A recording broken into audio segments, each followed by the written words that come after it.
Assembleia Cast, o seu podcast cristão. Boa noite, a paz do Senhor. Estou muito alegre de voltarmos aqui com mais um episódio e hoje no Congresso dos Nossos Varões. Temos aqui a nossa pastora Daniele. Seja muito bem-vinda e é uma honra tê-la conosco. Obrigada, a honra é minha estar aqui, a paz do Senhor a todos. Dani, pra gente começar, eu cheguei há uns 2, 3 anos na igreja, gente, eu quero te conhecer um pouco mais. Me conte como começou o seu ministério. Você já cresceu em um berço evangélico? Não cresci num berço evangélico. Eu aceitei Jesus com 13 anos e desde então nunca mais me desviei dos caminhos. Aceitei Jesus, conheci Jesus através de um círculo de amizade que eu tinha, que me levaram para um congresso de adolescentes na época, né, com 13 anos.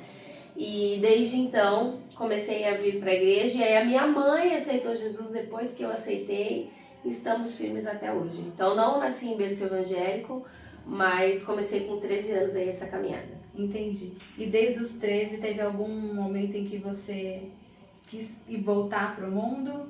Não, voltar para o mundo não, mas existiam momentos em que a gente desanima, perde um pouco as forças, né? No meio da caminhada, quem nunca, né, desanimou, pensou em parar, em desistir, mas a ideia do mundo em si, isso não, mas de parar, de desistir, de não ter força para continuar, isso por diversas vezes, eu acho que isso faz parte da vida de qualquer ser humano, né? A gente às vezes tem vontade de parar, desistir, mas estou firme, graças a Deus, até hoje. Que bem. E quanto à sua família? Você era a única evangélica ou você conseguiu trazer alguém? A única evangélica. Eu nasci no berço minha família inteira era católica, né?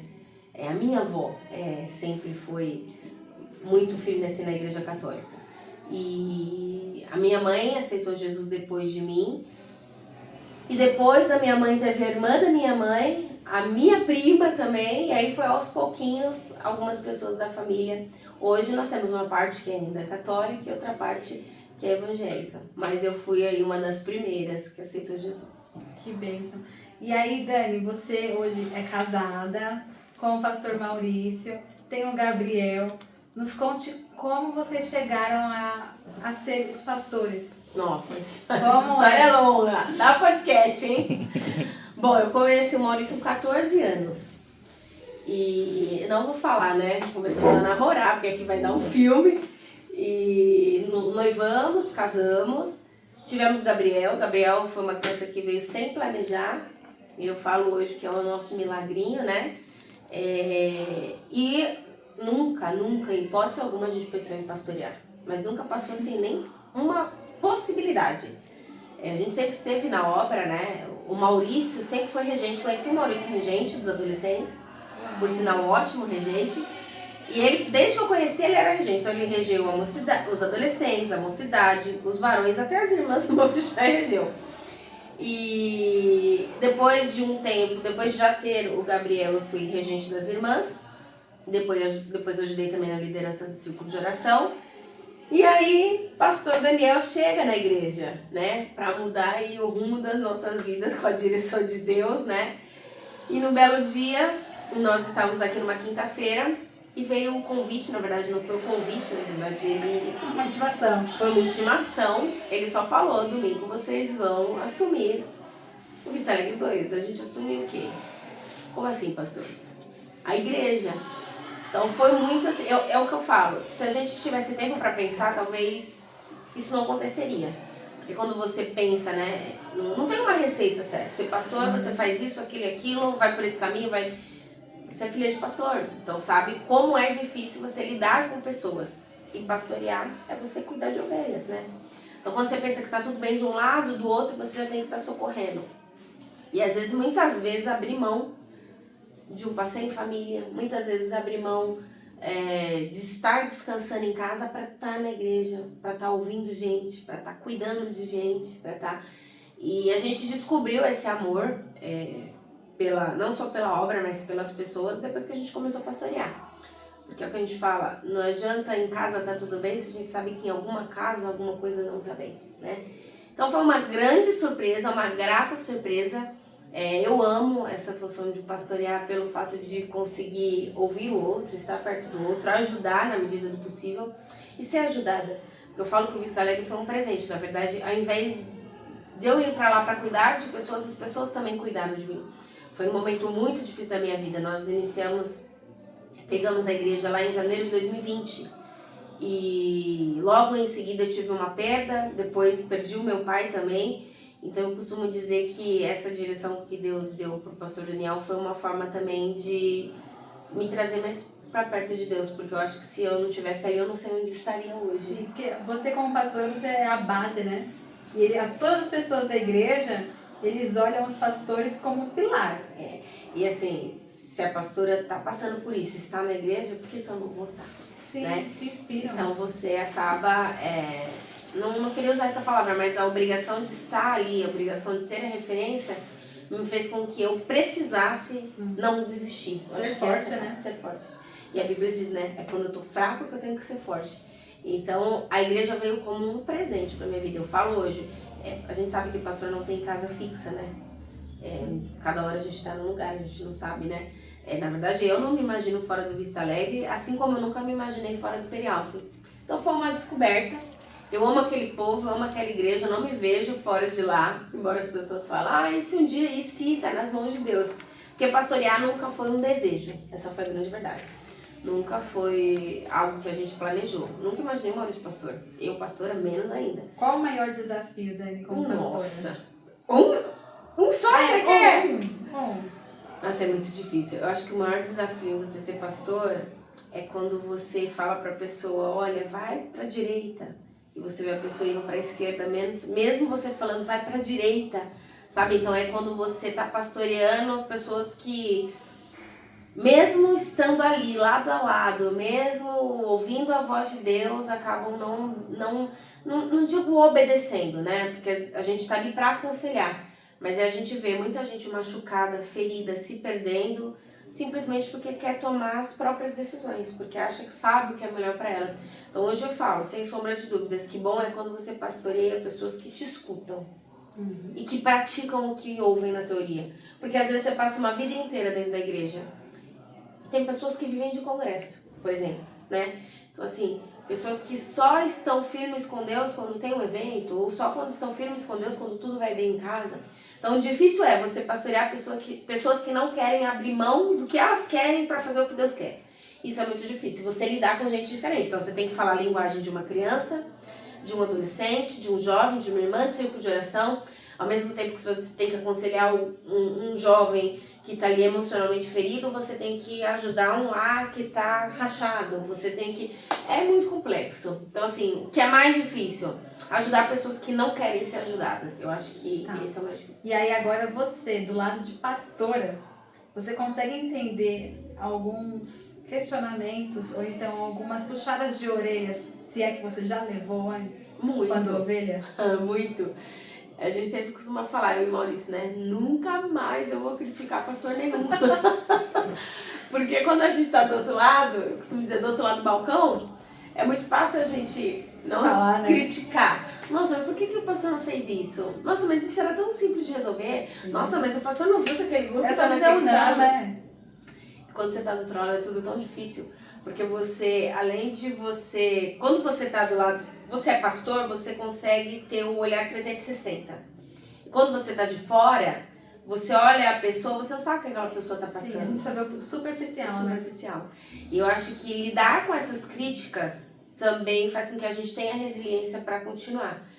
E uma coisa que eu aprendi no Vista Alegre, na verdade eu vinha executando no Perialto, e lá no Vista Alegre eu comecei a praticar muito mais, que é o famoso filtro, né? Então tem coisa que não vale a pena desgastar. Eu falo sempre para as irmãs, sai com uma sacolinha furada e uma não. O que servir, você põe na que não é furada. O que não servir, você põe na que é furada e deixa aí. Porque tem coisa que não adianta você se preocupar, passar a noite em claro. Não adianta você querer provar para o outro que tá certo e que não tá. Então o Vista Alegre me ensinou muito a praticar isso. Calma, respira fundo, vai tudo dar certo. O que é válido, a gente pega pra gente. O que não é, deixa eu falar, deixa eu criticar, deixa eu não concordar. Então, acho que a gente vai aprendendo a amadurecer também, né? Dani, você tem filho. E agora você como pastora, você se imagina, você tem medo que ele sofra Assim, porque eu falo porque nós, filhos de pastores, normalmente, nós sofremos também. Nós temos uma pressão absurda, uma cobrança absurda. As pessoas olham pra gente e pensam assim, ela é filha de pastor, ela é igual ao pastor. Tem que ser Ela perfeita. tem o dom de pregar, ela tem o dom de cantar, tem que fazer tudo. Só que, gente, eu desabafo, sabe, pessoal? Não, eu não sou uma mini pastora. Calma, cada coisa no seu tempo, cada um tem o seu dom, a gente tem que descobrir. Você tem esse receio da cobrança em cima do Gabriel? Então, isso é algo que eu converso muito com o Maurício, né? A gente conversa muito sobre isso, porque uma coisa que tem que ficar bem clara, o chamado ele é muito individual, e é o que você falou. Então não adianta colocar expectativa em cima do Gabriel de algo que nem a gente tinha expectativa. E meu filho nunca vai ser perfeito, ele é um ser humano, ele é uma criança, ele vai errar como qualquer outra.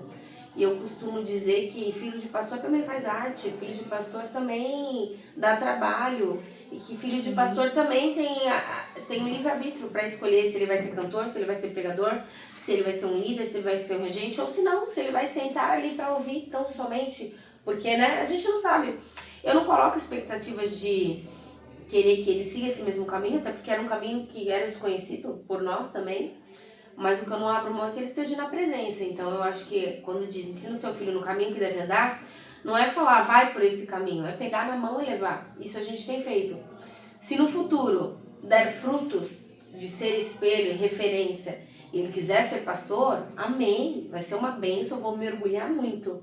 Se ele não escolher ser pastor e continuar firme na presença do Senhor, amém, e eu vou me orgulhar do mesmo jeito. Porque o que é mais importante para mim é que ele não se afaste dos caminhos do Senhor. Agora, o que ele vai escolher é igual uma profissão. Você dá a melhor educação, você tenta, né, dar o melhor estudo pro seu filho para que ele possa amanhã escolher. Se ele vai ser um jornalista como a mãe, um contador como o pai, se ele vai ser um dentista como ninguém, porque né, ele que vai escolher. Sim. Mas eu não quero colocar em cima dele o peso da expectativa. Mas isso existe, tá? Esses dias até falei no culto, ele tava andando e eu falei, olha, é o filho do pastor, mas ele é criança, né? Então eu não puxo a orelha dele de falar, olha filho, você tem que ser referência, as pessoas vão olhar pra você e vão pensar o quê? Ele é uma criança. Então se nós não somos perfeitos, quem dirá uma criança? Mas eu acho que conforme vai crescendo esse peso é maior. Enquanto é criança eu acho que nem Sim. tanto. Eu imagino, não sei, porque eu não fui filha de pastor e também o Gabriel tem 7 anos. Mas eu acho que quando ele crescer mais, por exemplo, vai ter uma saída. Nossa, o filho do pastor não vai? Então eu acho que isso, uma hora eu vou ter tudo que pesa. Se o filho do pastor corta o cabelo no outro final de semana, as irmãs aparecem com o mesmo corte. O filho do pastor pintou o cabelo, as irmãs, no caso a filha, as irmãs estão com o cabelo pintado. Aí eu ficava assim, gente, será que tá certo? Sou eu mesma, né? Aí teve uma época, quando meu pai foi assumir a Bela Vista, minha mãe olhou pra gente e falou assim, olha, se vocês querem furar a orelha, a época é agora. A hora de furar a orelha é agora. Porque até então ninguém tinha orelha furada, não tinha nada. Foi todo mundo, as 3, fazer filhinha lá na farmácia. E minha mãe, uma furando a orelha. De surpresa, a gente assim, na hora que meu pai chegou em casa, minha mãe fez assim, né? Pra gente fazer o toque pra ele ver. Aí ele viu, ele fez assim, aquela cara, né? Tipo assim, e agora, né? É assim, eles vão conhecer, minha mãe já foi falando, é assim, eles vão conhecer a gente, é assim, tem que conhecer o que nós somos. E é isso que eu acho. Eu acho que quando a gente usa da transparência, quando a gente é leal com o outro, e aí vale para pastor ou para qualquer membro, o grande problema é a maquiagem, né? Tem muita gente que vive uma vida dentro da igreja e outra vida fora. E esse é o grande problema, porque essa pessoa dificilmente vai conseguir assumir uma identidade.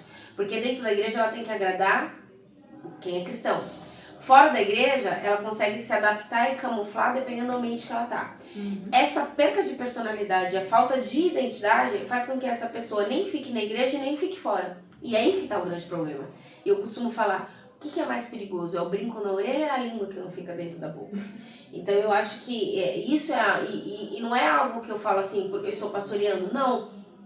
É algo que eu sempre pensei. Óbvio que nós temos que seguir a doutrina, nós temos, né, que manter a nossa identidade como cristão, mas eu acho que tem tanta coisa para se preocupar mais do que um brinco, né? Às vezes a pessoa tá sem brinco e tá com o coração todo manchado, todo machucado, todo poluído. Então, assim, de nada adianta você não ter um brinco e ter um coração peludo, igual eu falo lá em casa pro Gabriel, né?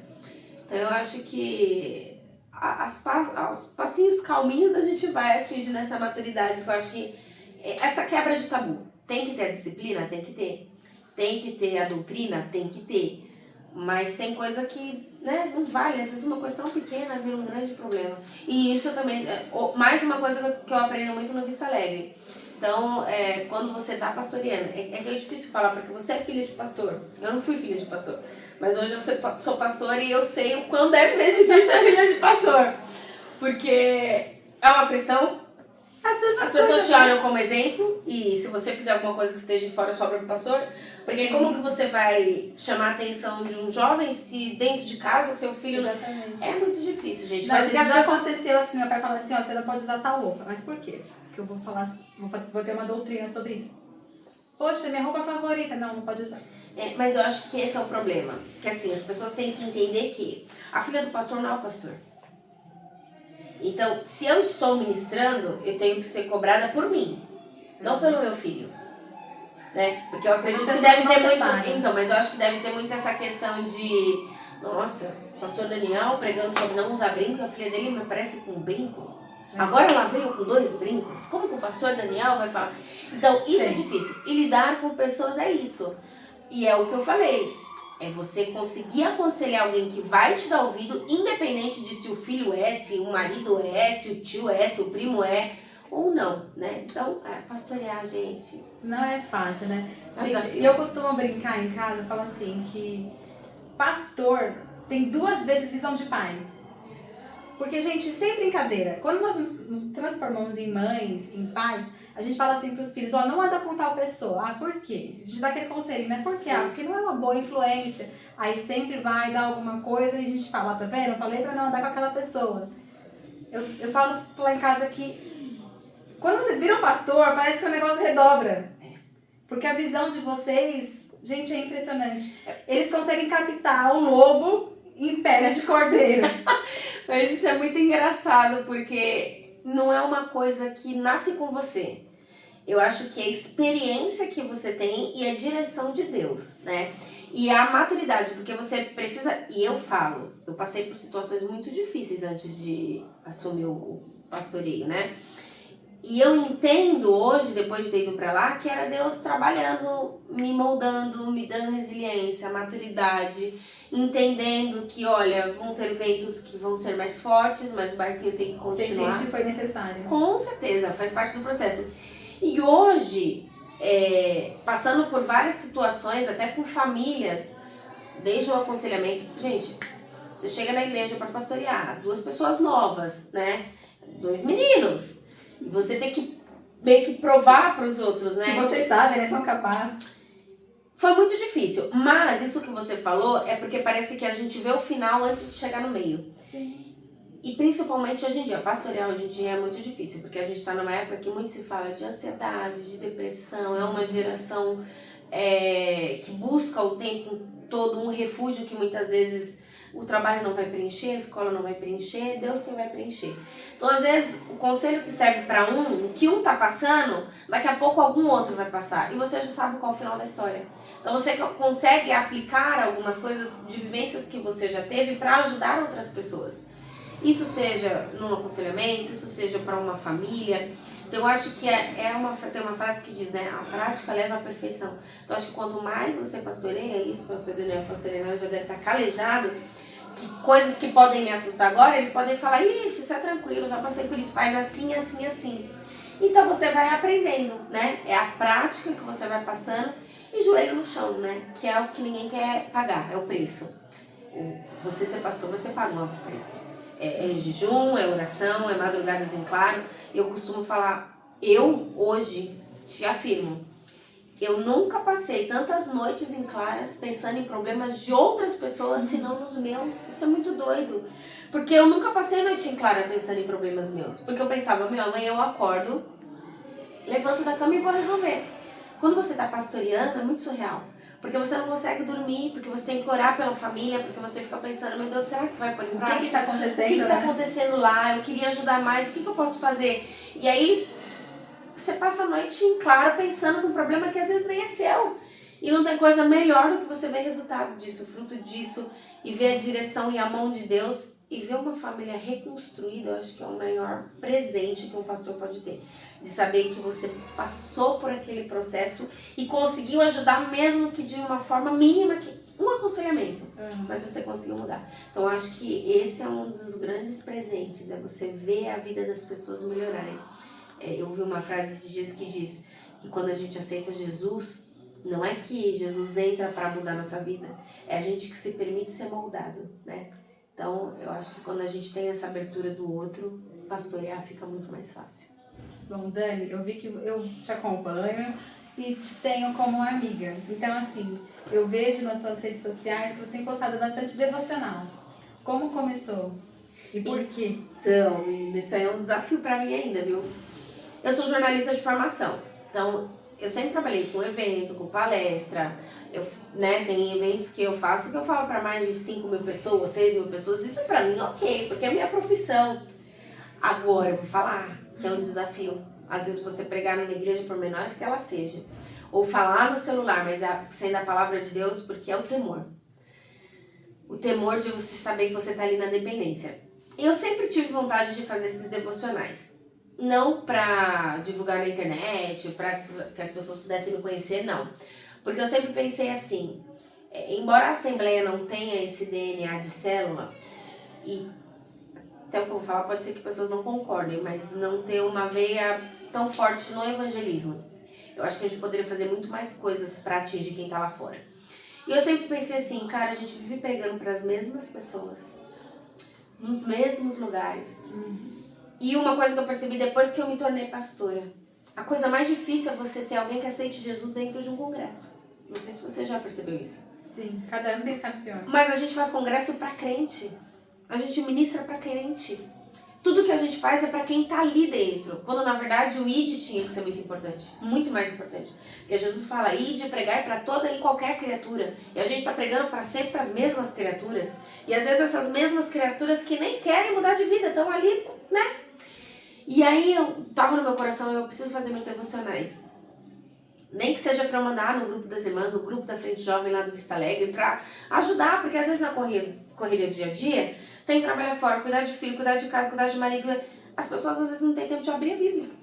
Então eu falei, como eu faço meu devocional, eu quero compartilhar com elas, mas não é todo dia que eu consigo parar, olhar no celular e gravar. E aí eu fui fazer uma viagem semana passada para Ribeirão Preto, de um cliente a trabalho. E no ônibus tinha uma menina do meu lado e ela, eu não puxei assunto nem nada, mas ela começou a conversar comigo. Como era muitas horas de viagem, e aí ela não era cristã, mas ela começou a falar que a primeira coisa que ela faz, isso me chamou muita atenção, porque tem crente que não faz isso. Ela falou que quando ela vai tomar café, a primeira coisa que ela faz é assistir vídeo de devocional. Aí na hora eu perguntei, mas devocional do quê? Perguntei pra entender se era a mesma. E aí ela foi citando algumas pessoas que ela ouvia, ela falou que aquilo me faz bem. E ela usou uma frase dizendo assim, hoje eu não tenho tempo de estar dentro da igreja. E aí aquilo me pegou, porque eu falei, a gente não tem tempo porque a gente não prioriza as coisas de Deus. A gente tem tempo para tomar café, a gente tem tempo para levar filho para a escola, a gente tem tempo para trabalhar, a gente tem tempo para assistir uma série, a gente tem tempo para ir para academia. A gente tem tempo para ler um livro, para assistir uma novela, mas a gente não tem tempo de ir para a igreja. E aquilo ficou muito na minha cabeça e eu falei, cara, quantas pessoas será que não tem tempo? Né? Entre aspas. E eu falei, eu acho que isso é uma resposta de Deus, porque eu já queria fazer isso, mas eu tenho vergonha de olhar pro celular. O celular tá aqui, eu não consigo ainda encarar esse celular com essa facilidade, gente. Eu falo pra gente, não pra tela. Mas aí quando eu cheguei naquele hotel, eu falei, Deus, se isso for mesmo uma confirmação, não for loucura da minha cabeça, eu vou fazer hoje o meu devocional e hoje eu vou compartilhar. E vamos ver o que vai dar. E quando eu fiz aquele devocional naquele dia, com muita vergonha, e postei, eu recebi muitas mensagens no Instagram de pessoas que são até do meu ciclo de amizade, de pessoas que são da minha família. E falou assim, como eu precisava ouvir isso. Como eu estava à beira de desistir. Nossa, e aí eu recebi mensagem de uma outra pessoa falando também, falou, nossa, como é bom ouvir esse devocional e entender que essa passagem da Bíblia não é tão difícil como eu pensava. E eu falei, cara, então você vê que ali você atinge quem é cristão, quem não é. O objetivo principal é você saber que a palavra que Deus colocou no seu coração ajudou quem estava do outro lado, independente do lugar que estava. E eu até fiz uns stories e falei, eu não prometo que eu vou postar todo dia. Porque, né? Eu vi. Com criança. Não seja Marta, seja Maria.